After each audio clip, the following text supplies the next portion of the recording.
राज्यातील राजकारणात आजचा दिवस अत्यंत महत्त्वाचा ठरला आहे.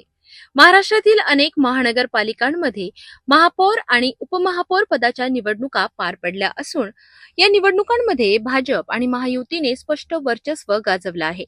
सोलापूर पासून नागपूर पर्यंत, जळगाव पासून नाशिक पर्यंत अनेक महत्त्वाच्या शहरांमध्ये नवे महापौर विराजमान झाले आहेत. कुठे बिनविरोध निवड तर कुठे मोठ्या मताधिक्याने विजय. महाराष्ट्र राज्यातील विविध महानगरपालिकांमध्ये महापौर आणि उपमहापौर पदासाठी निवडणूक प्रक्रिया पार पडली. या निवडणुकांमध्ये भाजप आणि महायुतीला सर्वाधिक यश मिळाल्याचे स्पष्ट झाले आहे. राज्यातील जळगाव, धुळे, नागपूर, नाशिक, सोलापूर, अहिल्यानगर, नांदेड, पिंपरी चिंचवड, संभाजीनगर, कोल्हापूर, नवी मुंबई, ठाणे, अकोला आणि अमरावती अशा अनेक महानगरपालिकांमध्ये महापौर आणि उपमहापौर पदांची निवड प्रक्रिया पार पडली. सोलापूर महानगरपालिकेत भाजपचे बिनविरोध महापौरपदी निवड झाली. शिवसेना, शिंदे गट आणि एआयएमआयएमच्या उमेदवारांनी ऐनवेळी या ठिकाणी माघार घेतल्याने हा मार्ग मोकळा झाला. तर जळगाव महानगरपालिकेत भाजपची महापौरपदी निवड झाली आणि उपमहापौरपदी शिवसेना शिंदे गटाच्या उमेदवाराची बिनविरोध निवड झाली. नागपूर महानगरपालिकेत भाजपच्या नीता ठाकरे यांनी तब्बल 104 मते मिळवत काँग्रेस उमेदवाराचा मोठ्या फरकाने पराभव केला. नवी मुंबई महानगरपालिकेमध्ये भाजपच्या सुजाता पाटील यांनी महापौरपदी बिनविरोध विजय मिळविला, तर उपमहापौरपदी भाजपचे दशरथ भगत यांची निवड झाली आहे.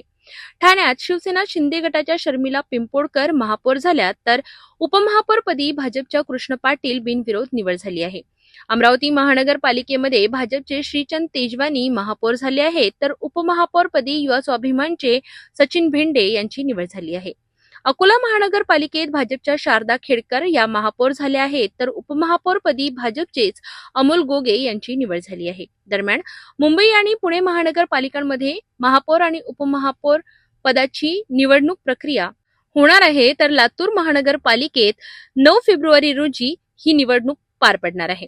नाशिक, संभाजीनगर, अहिल्यानगर, धुळे येथेही भाजप व महायुतीच्या उमेदवारांनी महापौर पदांवर बाजी मारली आहे. अनेक ठिकाणी बिनविरोध निवड झाल्याने राजकीय सलोख्याचे चित्रही दिसून आले.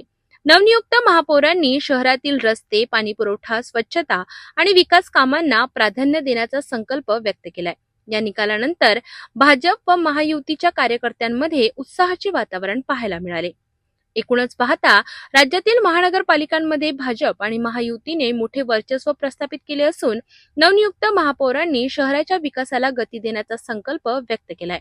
रस्ते, पाणीपुरवठा, स्वच्छता आणि नागरी सुविधांना प्राधान्य दिले जाईल असा विश्वास त्यांनी व्यक्त केला.